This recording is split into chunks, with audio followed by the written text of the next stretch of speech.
mardi 11 février 2014. Bonjour, bonsoir à tous. Merci d'être sur Télé Pluriel. À l'heure du journal Pulsation, l'essentiel de l'actualité de la journée. Comme annoncé, la deuxième phase du dialogue interhaïtien a démarré ce mardi à l'hôtel El Rancho à Pétionville sous la médiation de la conférence épiscopale. Face au président Martelly, les partis politiques défendent leur position, à savoir la mise en place d'un gouvernement d'ouverture, la réalisation d'une seule élection, un nouveau CEP et l'amendement de la Constitution. Le chef de l'État se félicite de la poursuite du dialogue, soulignant avoir lui-même lancé l'initiative. La division ne mènera à nulle part, fait remarquer Michel Martelly. Le président du Sénat est sceptique quant à l'aboutissement du dialogue. De seul Simon Dera continue de réclamer la publication des noms des nouveaux membres de la Cour supérieure des comptes et du contentieux administratif dans le journal officiel Le Moniteur. Le président Martelly a reçu ce mardi au Palais national les lettres de créance de 4 nouveaux ambassadeurs accrédités en Haïti. Il s'agit des ambassadeurs d'Israël, des Pays-Bas, de la République de Chine, Taïwan et du Mexique. Le sénateur Maxime Goumer condamne l'assassinat à samedi dernier du coordonnateur général de la POHDH, Daniel Dorsainville, et de sa femme, Gerdy Larèche. C'est une grosse perte pour le pays, le secteur des droits humains, tandis que le parlementaire Maxime Goumer appelle les autorités judiciaires à faire la lumière sur ce double meurtre. Dans l'actualité internationale, l'ONU et le Croissant Rouge ont fait sortir lundi un nouveau groupe de 300 civils assiégés à Homs depuis près de 2 ans, portant à plus d'1 millier le nombre d'habitants évacués en 4 jours de cette ville syrienne dévastée. Le président Hassan Rouhani a réclamé ce mardi des négociations justes avec les grandes puissances dans un discours à l'occasion du 35e anniversaire de la révolution islamique, dénonçant dans le même temps l'illusion d'une action militaire contre l'Iran si la diplomatie échouait. Cristiano Ronaldo s'offre un doublé face à l'Atlético et valide le ticket du Real Madrid pour la Coupe du Roi. Les Madrilènes attendent leurs adversaires, le FC Barcelone ou la Real Sociedad. Balotage favorable au Blaugrana, vainqueur 2-0 à l'aller. Voilà, mesdames et messieurs, pour le menu du journal.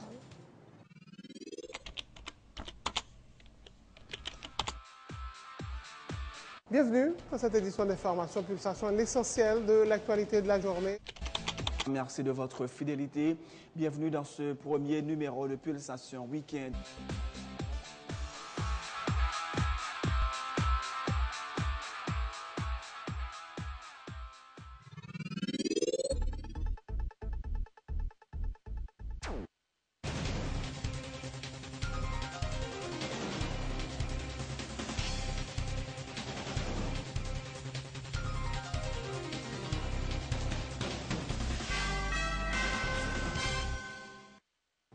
Bienvenue dans le développement du journal. Comme annoncé, la deuxième phase du dialogue interhaïtien a démarré ce mardi à l'hôtel El Rancho sous la médiation de la conférence épiscopale d'Haïti. Le président Michel Martelly qui participe aux discussions et durant 2 jours, l'exécutif et des représentants des partis politiques vont tenter de trouver une entente susceptible de favoriser le déroulement de bonnes élections cette année. Sur ce point, le président de la CEH, le cardinal Chibli Langlois, est optimiste, soulignant qu'il y va de l'avenir du pays. Et joindre une solution. C'est sous ça optimisme. Et pays a faut qu'il avance, il va carrément compenser. Alors, en termes d'appropriation des pouvoirs constitutionnels, législatifs et exécutifs, est-ce que vous pensez que ça va fait là-haut, les 2 pouvoirs qui sont concernés par la question des élections, à approprier de manière qu'on aboutit? Et rencontre qui maintenant, c'est une rencontre qui a fait entre exécutif là et partis politiques particulièrement.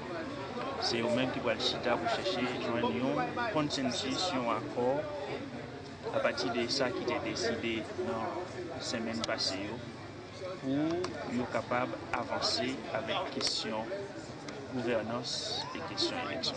Merci beaucoup, cardinal. Même pour dire merci. Le président Michel Martelly s'est félicité de la poursuite du dialogue, soulignant avoir lui-même lancé l'initiative « La division ne mènera nulle part », ajoutait le chef de l'État. Le président de la République était accompagné de plusieurs membres de son cabinet, dont Grégory Maillard, Paul, Daniel Supplice et Michel Cléry. Nous disons que l'initiative, ça, c'est l'exécutif là qui est prévu. Mais c'est mon dialogue là. Donc, parce que nous n'avons pas avancé dans le sens vision que l'administration ça gagne, côté que nous voulons inclure tout le monde. Côté que si nous avons un petit depuis le nous fait arriver à la présidence de la première réconciliation, Haïti semble un pays qui fait la guerre tellement c'est misère de tout côté, tellement tout le détruit. Et là, bien réfléchi, ouais, et nous ne pas faire la guerre avec notre pays, c'est entre nous pour nous diviser. Donc, c'est un peu une gâchita seulement pour nous résoudre le problème. Le pays a bon l'autre sous. Je crois que sont ouf pour chaque grand haïtien qui a besoin d'un pays. Et moi-même, comme président, qui initie et qui a assuré que tout le bagage est fait, que le bien passé, le pays a pour ça. Moi, je suis content que c'est moi qui a fait. Voilà, le président de la République est en arrivant à l'hôtel El Rancho ce matin avant le coup d'envoi du deuxième round du dialogue interhaïtien. Tout en affirmant que l'exécutif a des positions arrêtées sur les thématiques en discussion, le conseiller politique du président Martelly, Joseph Lambert, a pour sa part indiqué que sa délégation est ouverte au compromis et dit souhaiter que les autres acteurs soient dans le même état d'esprit. Joseph Lambert, chef du comité national, doit en principe défendre à ces discussions la position des partis politiques. Ça qui est certain, c'est que nous de bonne foi, nous venons là avec un sentiment de ouais, qui gens nous capables de sortir à un bagage pour pays, pour le peuple haïtien, et nous sommes contents tout, ouais, que bonne foi, les manifester de part et d'autre, et ceci dans l'intérêt national. Nous ouverts à tout un ensemble de compromis, mais deux bagages importants pas doivent retenir attention nous dans tout débat, dans tout dialogue que nous faisons. Un, l'organisation des élections. Deux, faire en sorte que nous réussissions amendement et par conséquent, nous avons besoin d'une structure électorale qui inspire confiance, qui dispose de faire de bonnes élections et qui allait dans le sens côté Mtakadio sentir tout le monde prêt pour que le plus rapidement que possible, structure ça qu'il a, le CTCEP, eh bien, nous sommes capables de mettre en branle pour que l'organiser l'élection le plus vite que possible. Sénateur, est-ce que l'exécutif a déjà gagné une position arrêtée sur les droits climat? Position, nous-mêmes nous suivons des barreaux, mais à titre d'observateur. Mais nous avons dit que la position de l'exécutif, il va l'exprimer tout à l'heure comme ça. Mais nous avons des positions arrêtées sur toute thématique qui était débattue en dedans, et sur tout point qui était fait objet de discussion et sur lesquels les partis politiques s'étaient mis d'accord. Le coordonnateur de l'OPL, l'Organisation du peuple en lutte sauvegarde haïtienne, s'est montré optimiste quant à la possibilité que les deux partis parviennent à un compromis pour la réalisation d'élections démocratiques. Elle a insisté sur la nécessité que les acteurs privilégient les intérêts de la nation. L'organisation cette année d'une seule élection, la mise en place d'un gouvernement qui inspire confiance et d'un nouveau conseil électoral provisoire. Voilà ce que réclament les partis politiques, a tenu à rappeler la coordonnatrice de Famille Lavalaz, Maryse Narcisse. Et nous attendons à ce que l'exécutif comporte le même avec nous. Là, c'est intérêt pays, issu intérêt parti intérêt pouvoir, pour une déclaration politique qui est capable de garantir des élections libres, transparentes, démocratiques, inclusives, crédibles. Des acteurs jusqu'à présent possibles bon, en fait, dès pour un acteur pessimiste, c'est des acteurs même. C'est que pour l'armée qui, dans la guerre, même si là, il est difficile, il faut gagner la guerre. Donc, je suis très optimiste. Donc, nous sommes là, nous parlons de une question, c'est bien unanimité, si des partis démocratiques qui là, donc toujours mais c'est à travers les mécanismes institutionnels, la gérer des accords. Quelle est la deuxième phase de la décision pour tout acteur là? Bien parce que le pouvoir exécutif là lui-même l'a bien pour le positionner par rapport à tout le processus que nous voyons. Nous là pour nous défendre, nous sommes là, nous te dit déjà un seul KEP, enfin une seule élection et qui couvre de tiers Sénat, députés avec collectivité territoriale. Ensuite, un nouveau gouvernement, un autre gouvernement qui est crédible et qui va permettre, qui va créer conditions pour qu'il y ait des élections libres, honnêtes, démocratiques dans le pays. Et troisième élément, c'est que l'autre KEP, parce que au KEP que le peuple a confiance là-dedans et qui va permettre nous tous avancer vers les élections libres, honnêtes et démocratiques. Le président du Sénat, de Simon Dera, a indiqué que les membres du Grand-Corps qui participent à la deuxième phase du dialogue à titre d'observateur pourraient se retirer de la table des discussions si le président Martelly ne publie pas les noms des nouveaux membres de la Cour supérieure des comptes et du contentieux administratif.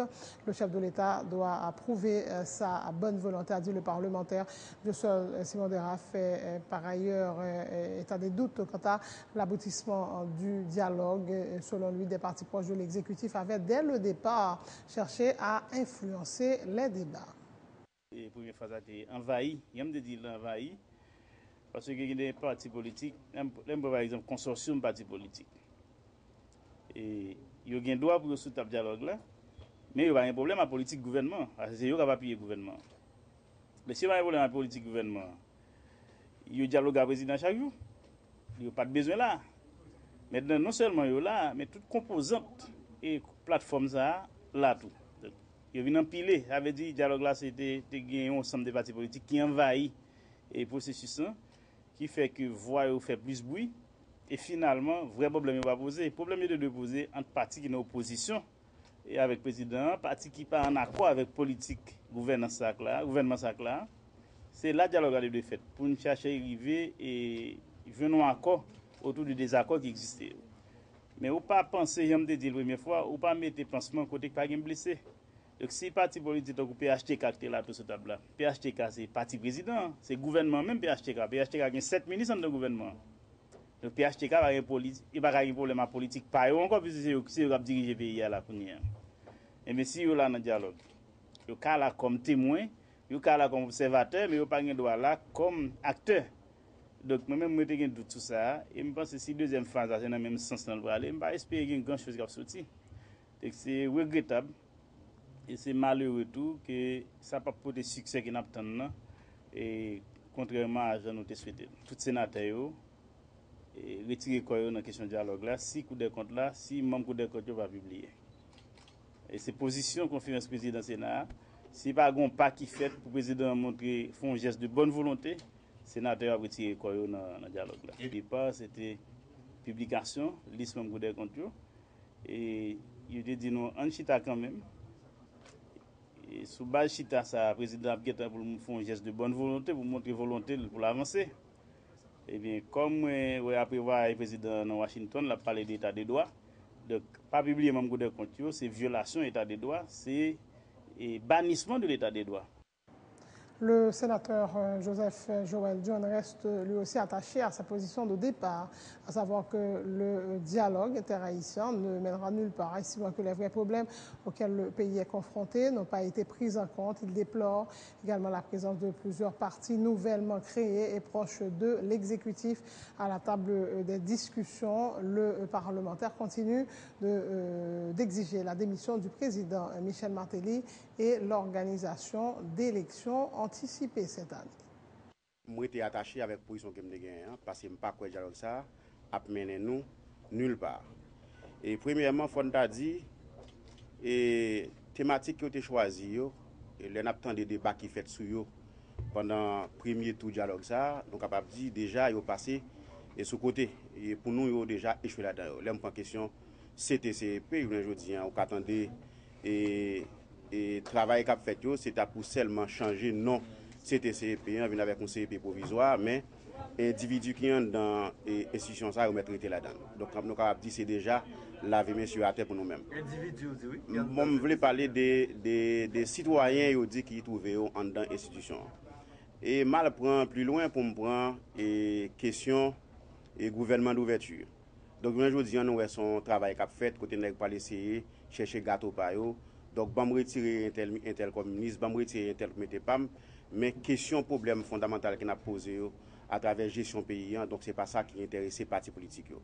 Là nous regarder encore et monde qui présent yo, représentant parti politique yo. Pour moi, il y a des partis politiques qui peuvent même gagner 3-4 mois sous terrain depuis qu'ils existent comme parti politique.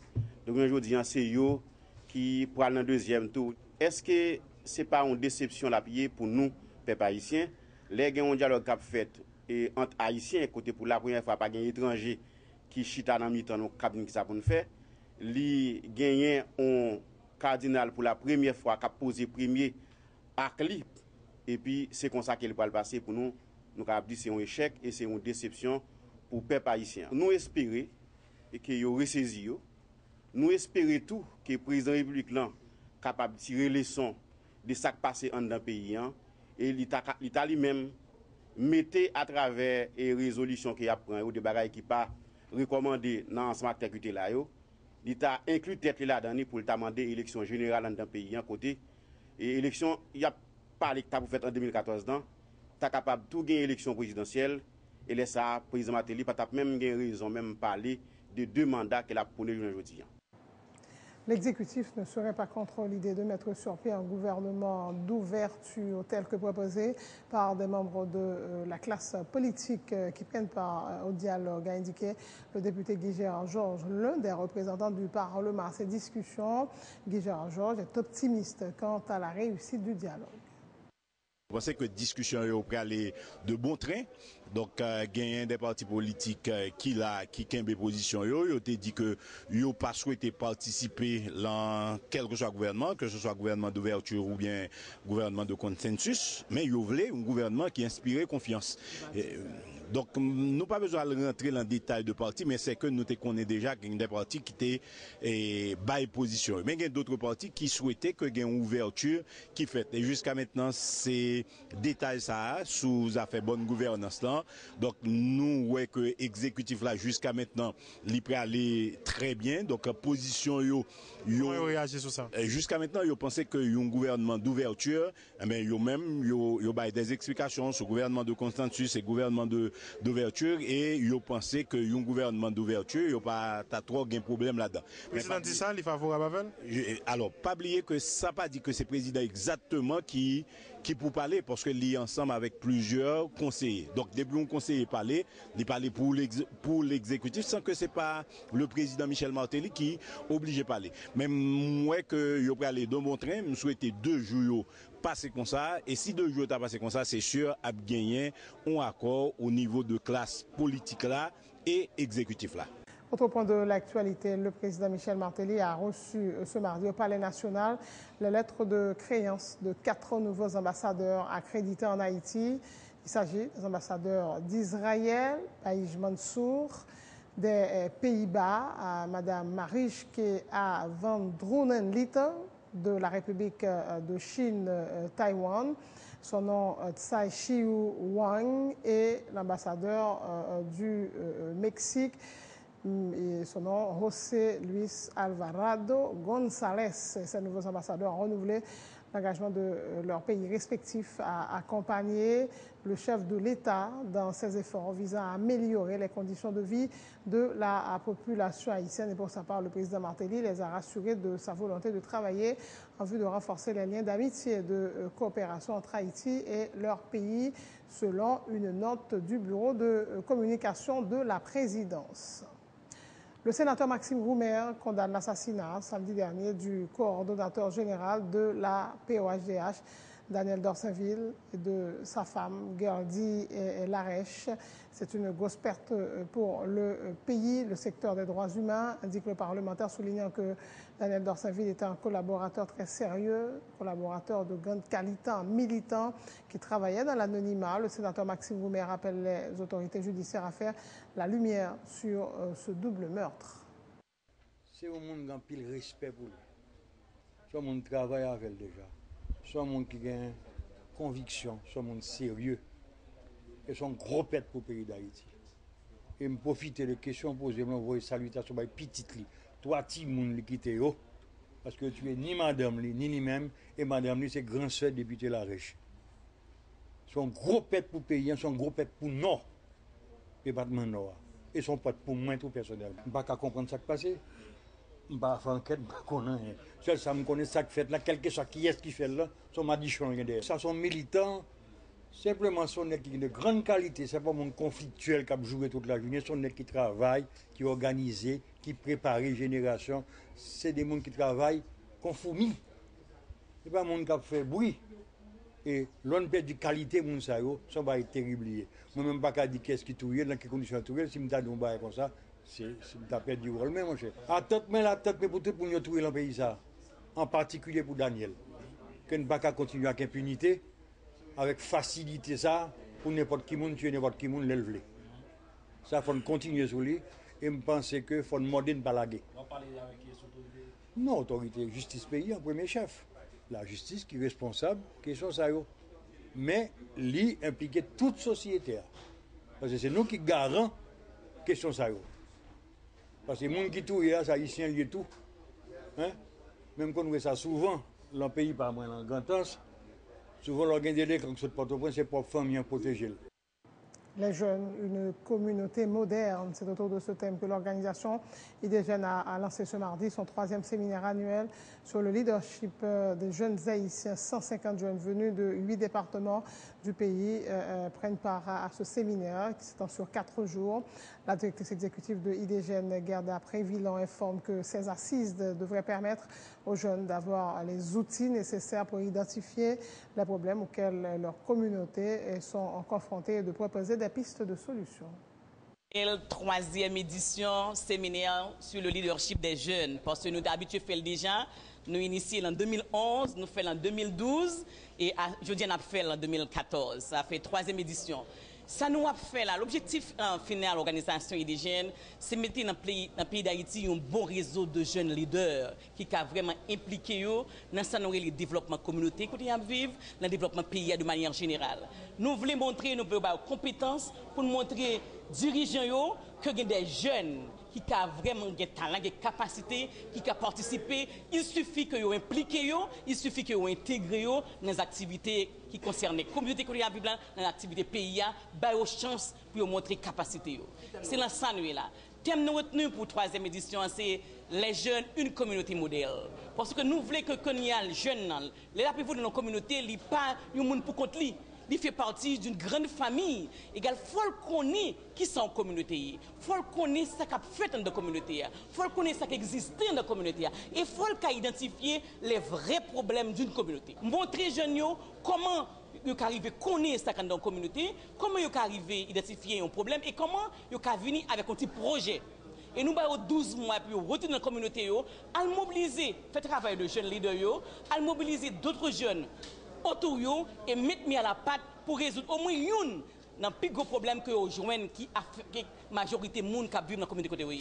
C'est ça qu'on a fait. Nous avons 150 jeunes là qui sont dans 8 départements géographiques. C'est mieux la durée 4 jours, jeudi jusqu'à vendredi.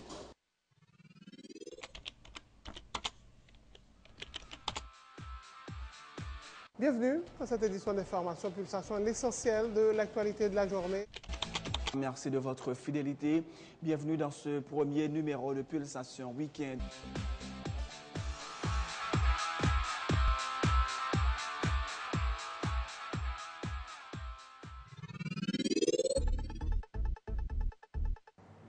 C'est la fin de ce journal. Le rappel des titres, comme annoncé, la 2e phase du dialogue interhaïtien a démarré ce mardi à l'hôtel El Rancho sous la médiation de la conférence épiscopale. Face au président Martelly, les partis politiques défendent leur position, à savoir la mise en place d'un gouvernement d'ouverture, la réalisation d'une seule élection, un nouveau CEP et l'amendement de la Constitution. Le chef de l'État se félicite de la poursuite du dialogue, souligné avoir lui-même lancé l'initiative. La division ne mènera nulle part, fait remarquer Michel Martelly. Le président du Sénat est sceptique quant à l'aboutissement du dialogue. Joshua Simodera continue de réclamer la publication des noms des nouveaux membres de la Cour des comptes dans le journal officiel Le Moniteur. Le président Martelly a reçu ce mardi au Palais national les lettres de créance de 4 nouveaux ambassadeurs accrédités en Haïti. Il s'agit des ambassadeurs d'Israël, des Pays-Bas, de la République de Chine, Taïwan et du Mexique. Le sénateur Maxime Goumer condamne l'assassinat samedi dernier du coordonnateur général de la POAGA, Daniel Dorsainville, et de sa femme, Geraldine Larèche. C'est une grosse perte pour le pays. Le secteur des droits humains dit que le parlementaire Maxime Goumer appelle les autorités judiciaires à faire la lumière sur ce double meurtre. L'ONU et le Croissant Rouge ont fait sortir lundi un nouveau groupe de 300 civils assiégés à Homs depuis près de 2 ans, portant à plus de milliers le nombre d'habitants évacués en 4 jours de cette ville syrienne dévastée. Le président Hassan Rouhani a réclamé ce mardi des négociations justes avec les grandes puissances dans un discours à l'occasion du 35e anniversaire de la révolution islamique, dénonçant dans le même temps l'illusion d'une action militaire contre l'Iran si la diplomatie échoue. Cristiano Ronaldo s'offre en doublé face à l'Atlético et valide le ticket du Real Madrid pour la Coupe du Roi. Les Madrilènes attendent leurs adversaires, le FC Barcelone ou le Real Sociedad. Balotage favorable quand même au Blaugrana, vainqueur 2-0 à l'aller. Merci de votre attention. Bonne suite de programme sur Télé Pluriel.